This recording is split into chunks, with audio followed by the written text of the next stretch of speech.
Hello, parents. Welcome to the Masterful Parenting Show. I'm Ann Alvarez, parent coach, school counselor, and mom of two. Do you sometimes struggle with your parenting role? Do you sometimes get frustrated because your kids won't do what you ask them to do? Maybe you become really irrational, or you yell at your children, or you get frustrated or irritated by them. Well, parents, I know what this feels like. I also have struggled with my parenting, and I came from childhood pain. And that childhood pain really did affect my parenting because when we come from childhood pain, we do not know what is healthy and what is not healthy. And so this show is for you, parents. This show is about healing and it's about being a relational parent so that you can feel good about your parenting, build connection with your kids, and foster healthy relationship through communication and connection. Join me every week, every Saturday at 8 a.m. Pacific Standard Time, and we will delve into this parenting journey together. Thank you. That one, and then I'll give you the other one. Yeah, I want to talk about blame. There is no room for blame in a healthy relationship. Okay. You blaming yourself, your kids blaming you, you blaming your kids. Okay, blame is negative. It's not healthy. All right, and so teenagers like to blame. I know I have a teenager. He's going to be 14. This is part of the teenage brain, parents. So please don't personalize. Okay, I'm just going to say teenagers have this very critical brain. All right, and their overactive emotional brain is developing is like it's heightened, it's sensitive. So this is normal. So we can't personalize our teenagers like when they get overreactive, overly emotional about things or blaming. Okay. Because this is normal and this is part of the teenage brain. And you need to say that to yourself when you hear your child blaming you. You need to say, oh, yeah, this is part of being a teenager. Because it'll help you to respond in a better way, right? So, yeah, I will admit he blames me sometimes, and so then I say to him, this is how I handle it. I say, honey, how does blaming help this situation? See, I start with a question, right? Because I'm inviting conversation. I'm not telling him, don't blame me, right? I'm inviting conversation. Okay, honey, how does blaming help the situation? Because blaming doesn't actually lead to problem solving. And maybe we can problem solve this together instead of blaming, right? Do you see how that's a different dialogue? I've actually done that with my youngest, and it really works. Like he will stop and be like, oh, yeah, blaming doesn't actually help. I'm teaching him not to do that. I'm not telling him, I'm asking and I'm teaching him. I'm getting him to be reflective, self reflective, and think about it, think about his actions, right? But I'm teaching him a healthy way to approach it instead. Okay. You're very welcome. Okay, was there another question? The other question we had from Amy is, how do you repair or heal unhealthy messages that have already been given to children who are now teenagers? Okay.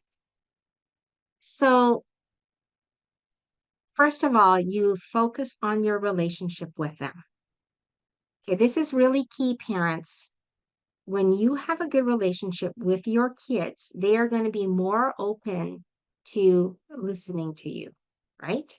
So you work on their relationship, you model healthy relationship, you tell them how much you love them, you validate their feelings, you listen to them. Okay, all of the healthy things that I told you about, being seen, being heard, being supported. Okay, and then when you know the relationship is good with your child, then you can say, honey, some of the things that you saw were not healthy. I want you to know that because I don't want you carrying unhealthy uh, ideas that are unhealthy into your adult life, right? And you got to probably be specific without shaming. Like if it's the other parent, don't bring up the other parent's name. Okay. We have to be very, very careful if we're separated or divorced. And I am in that situation, so I know this, that we're not putting down the other parent, but we say to our child, uh, the yelling is actually not healthy, honey. You understand yelling is not healthy, right, honey? Okay, how do you know something's healthy? This is what I teach also. You know it's healthy because it feels good. And you know it's unhealthy because it doesn't feel good. Okay. Like after you've been yelled at, you don't feel good. If somebody's yelling at you, a lot of times they feel bad afterwards. They're like, oh, I yelled at my loved one. I shouldn't have done that. Okay. So that's when we know it's unhealthy. So if it doesn't feel good, even with your friends, then it may not be healthy. Okay. So I want you to know, like, the way that you're being treated, if it's not feeling good, it's probably not healthy.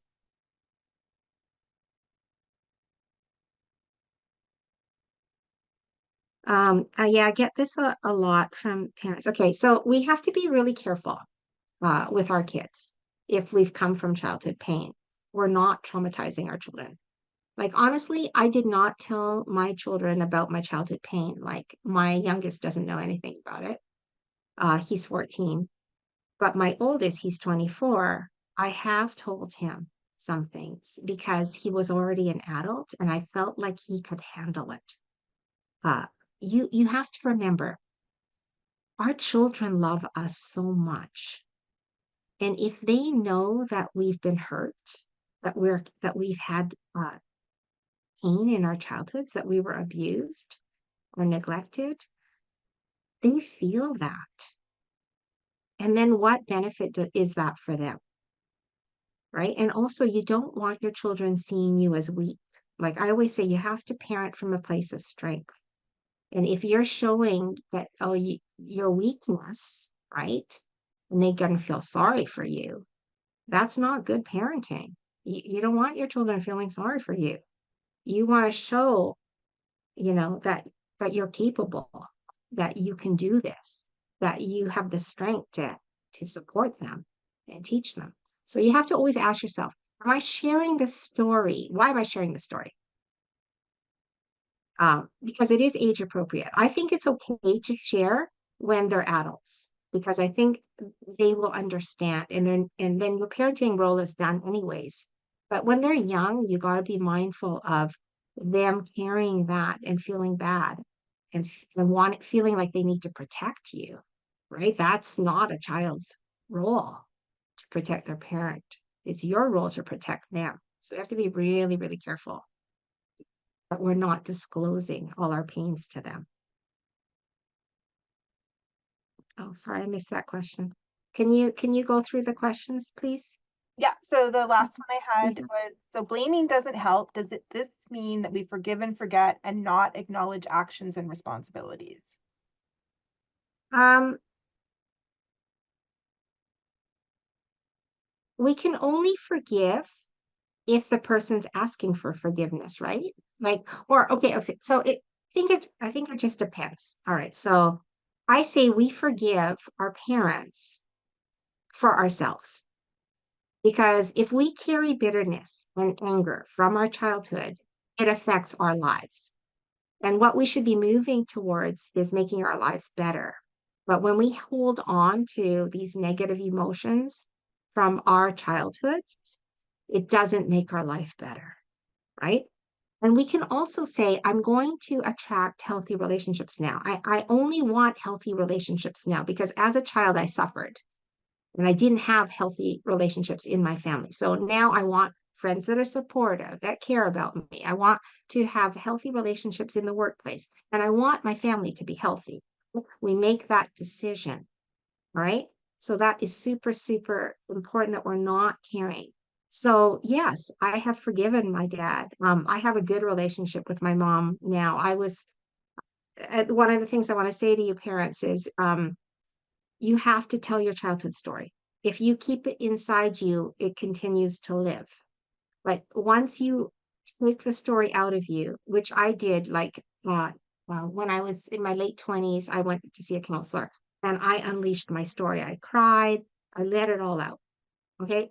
That is part of the healing process, is that we have to tell our story, and we have to tell it to someone who's safe. So maybe a counselor is safe, a really good friend, but we have to disclose it to someone safe. And if we're not still comfortable disclosing it, we could journal it, because that's a first step, right? Um, and then as I went through the process, I said, I don't want to carry these negative feelings about my parents anymore. I'm going to release it, and I'm going to forgive them. And part of the forgiveness is understanding why. Why did my parents behave this way? Why did they parent me this way? Maybe they didn't know better. Maybe this was modeled in their childhood. Maybe they had abuse, right? So this develops compassion. This is like, okay, so my parents had struggles. My mom had a very traumatic event that happened in her childhood that I didn't learn about till I was an adult. And then it helped me to understand her better. So these are the things that help us to release and forgive, right? And we're forgiving for us, not for them. So we're not carrying those negative emotions into our adult lives. There's a couple of questions here that are semi-related, so I'll ask them together. Okay. In this day of no psychiatric help from our health system, how do we navigate these huge issues of healing ourselves? Because we aren't all strong enough or in a place where we can do it by ourselves or from a book. And then someone else has asked, how do we access a counselor who is safe? So I think they're a bit related. Okay. Um, okay. So like I didn't have extensive counseling, even though I had very severe childhood pain. Uh, but I did have this desire to heal and to get better. I think that's where it starts. I think it's a conscious effort to say, I want to get better. Right? Okay, so this is the first thing. Like, okay, with regards to the counseling, you can try out different counselors and see who you're comfortable with. I was lucky. I had a really good counselor the very first time I went for counseling. I felt very safe with her. But you got to feel your feelings, right? If you don't feel safe with the person, then you say, this isn't going to work. I need to try another counselor, right? It's okay if you don't feel safe. Uh, that's your boundary. But what I was going to say is like for me, there was a crisis point that made me seek counseling, right? Because I was still continuing this toxic relationship with my mother in my adult life, and it was affecting me so badly. And so I would decided I'm going to see a counselor, right? So, and I got lucky. But you got to keep the journey. Like it may not happen overnight. It may not happen in one session. You're going to have to keep active in the journey of healing, okay? Because you have to remember like that childhood experience left imprints in your brain about yourself. And so it's not going to be healed overnight. It's a process of healing. It's taken me like a long time, many, many years, maybe decades, right? And even still now, I see it still showing up sometimes. But I'm aware and I can handle it better, right? Than I could before. Every year, I'm getting better and better at it. And that's the way you got to see it. You got to see my healing journey, may be my lifetime, that I'm continually working on it. And a coach, a mental health coach. I'm part of a mental health simplified. I'm a coach on there. Um, that is really great to have too. Because a coach is going to move you through to to now in the future, and putting your energy into what kind of life you want. Whereas counseling is more like, let's delve into the past. And I do believe you need to delve into the past, but you don't need to sit there. You can propel into the future how you want your life to be. Our next question is about adult children who set their own boundaries. How do you communicate with them properly if this boundary isn't working for both sides? Okay, so you have to have an open dialogue, right? Okay, remember, I'm a relational parent. So we're going to work on relationship, and we're going to speak in a relational way. So this boundary isn't working. Um, What do you think is going to work? Or how come it's not working? Why do you think it's not working? I would ask that, like my adult child. Why do you think it's not working? How can we make it better? How can we change it? When you work together on a solution.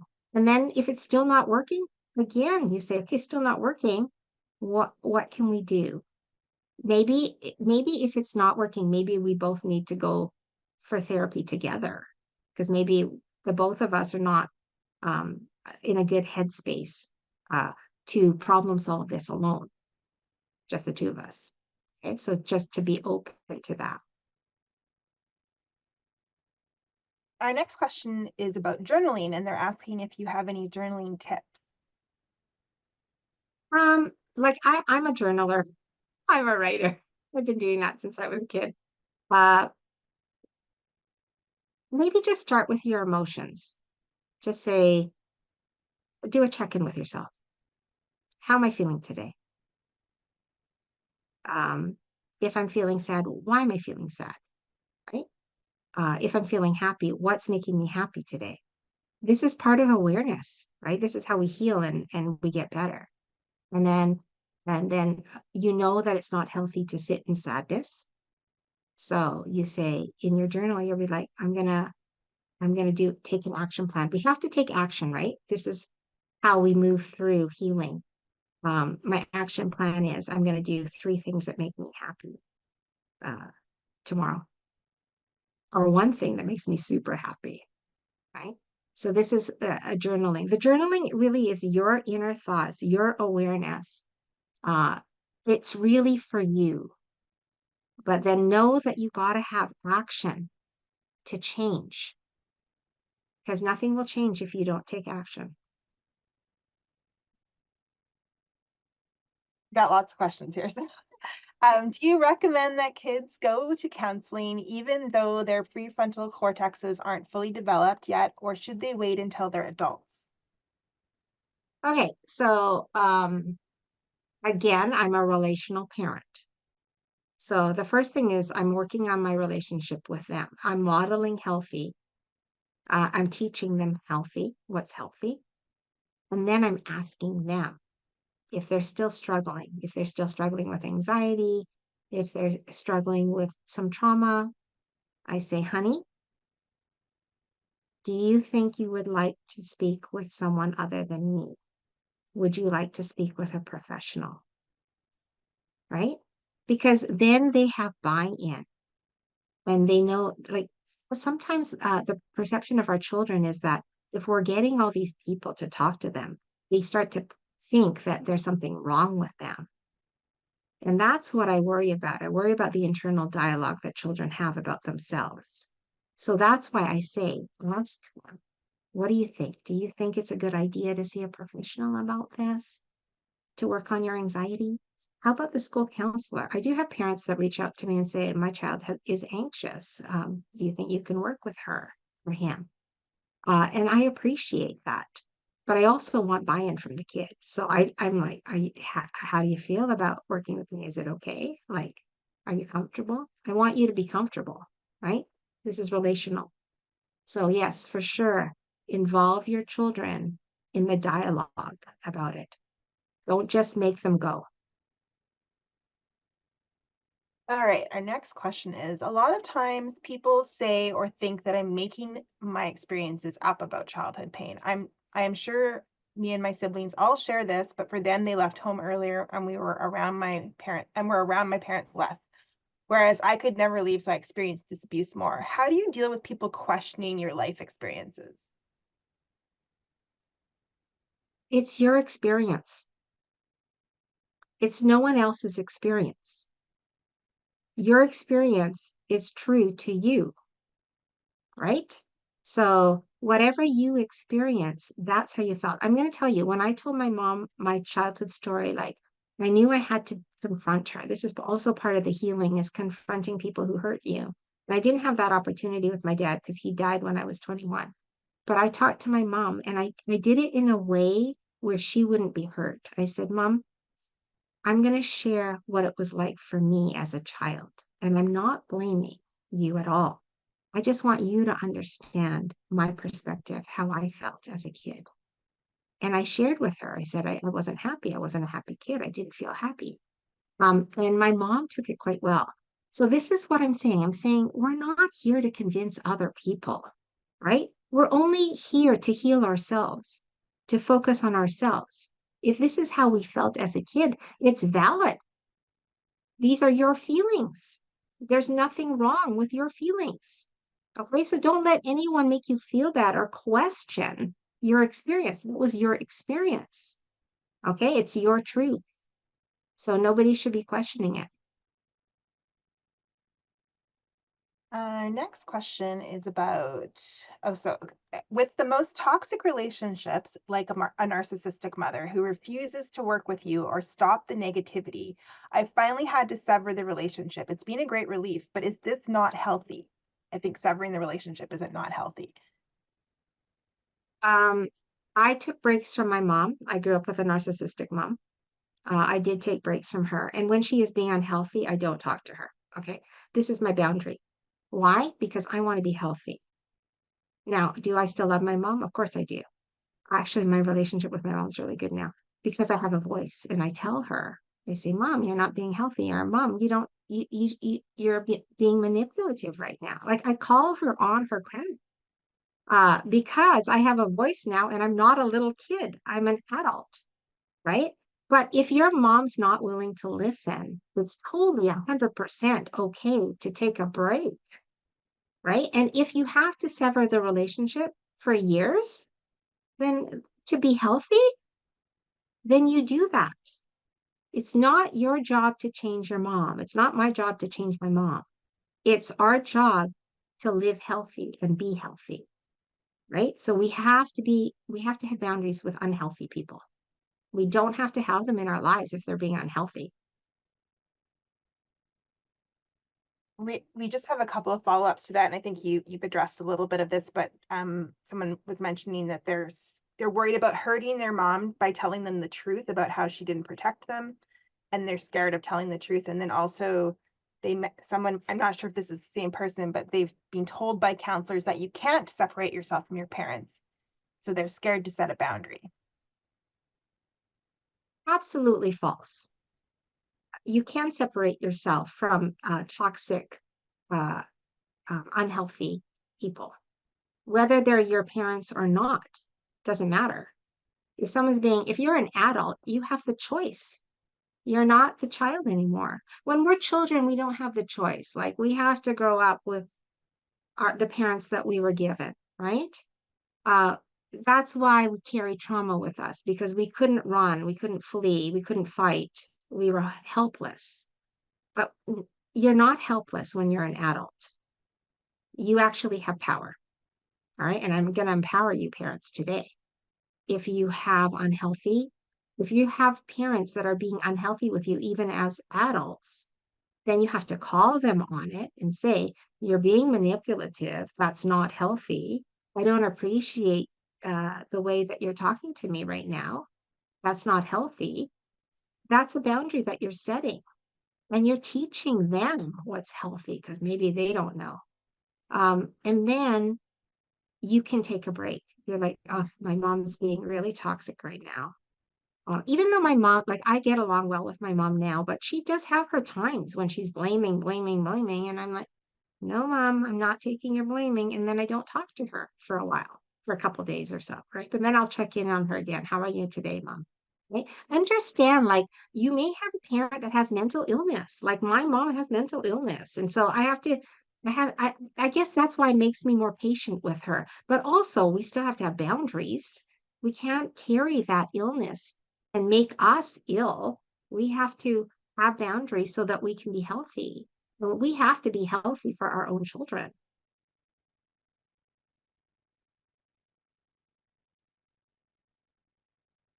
I think there's a question. I'm trying to see if this is a question.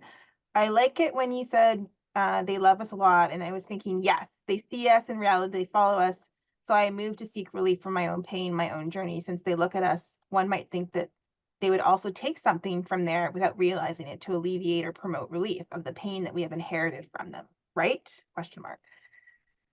Yeah, we don't want our children to see us as weak or victims. We want them to see a confident, strong parent. And if we don't feel it, we have to act it, even if we don't feel it, right? Like there's times I don't feel it. But we have to act it. We have to be really careful that our children are not being parentified. That means that they're filling us up. We fill them up. That's our job, for us to fill them up, not for them to fill us up. I have so many teenagers that worry about their parents, and I explain to them that is not your role. Your role is to be the kid, and your parents' role is to worry about you, care about you, and give you what you need, right? This is how we change things. So we have to be really, really careful and ask yourself, like, I know it's happened with me in my moments of struggle where I felt like, oh my gosh, my kids are taking on my burden. I don't want them to take on my burden.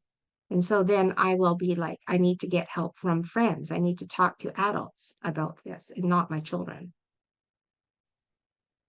I think we just have time for one last question. So, this last one is, what about supporting your child whose other parent is a controlling narcissist, but also a great dad when it suits? Okay, I understand this question. I have a similar situation with my ex. So your power is with your child, not with your ex or not with your co-parent, okay? Or husband or whoever it is. Your power is with your child. So you're going to focus on your child. If your child is visiting with you and he is displaying unhealthy behavior, then you work with your child. You say, honey, like, the blaming is not healthy.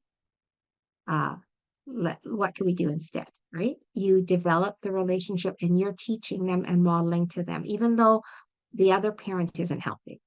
It doesn't matter. You are working with your child. All right. You're not trying to change the ex because you're not going to, but you do have impact on your children. And it doesn't matter. It only takes one healthy parent. One healthy parent can make a huge difference in that child's life. So you've got to be that one. And you've got to teach them, okay, feeling seen. Is dad, like, do you feel seen? Like if your child talks to you about dad, and you can say, okay, do you feel seen? It's healthy to feel seen, right, honey? You're not putting dad down, but you're teaching him or her. This is healthy, right? This is what's healthy.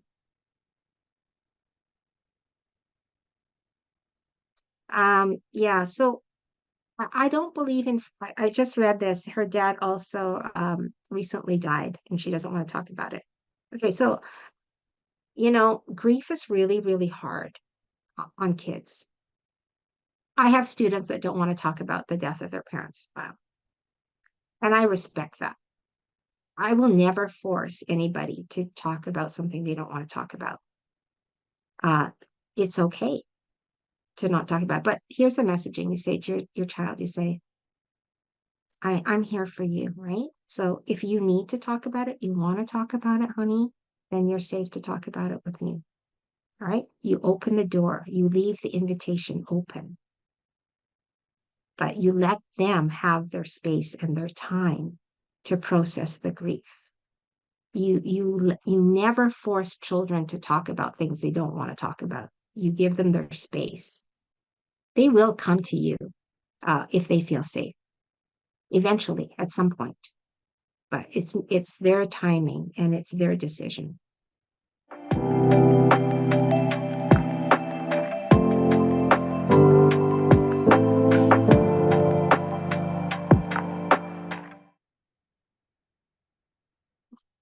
Hello, parents. Thank you for joining today. You know, parenting is tough and we need all the support we can get. My goal and my mission is to help parents. So reach out for support. I do parent coaching. I also have a course on Teachable that will teach you how to connect, how to communicate, and how to heal the pain that you've endured as a child. If you want support, please message me. All my links are provided with the show, and I look forward to working with you. Thanks for joining today. Take care, parents. You know I love you.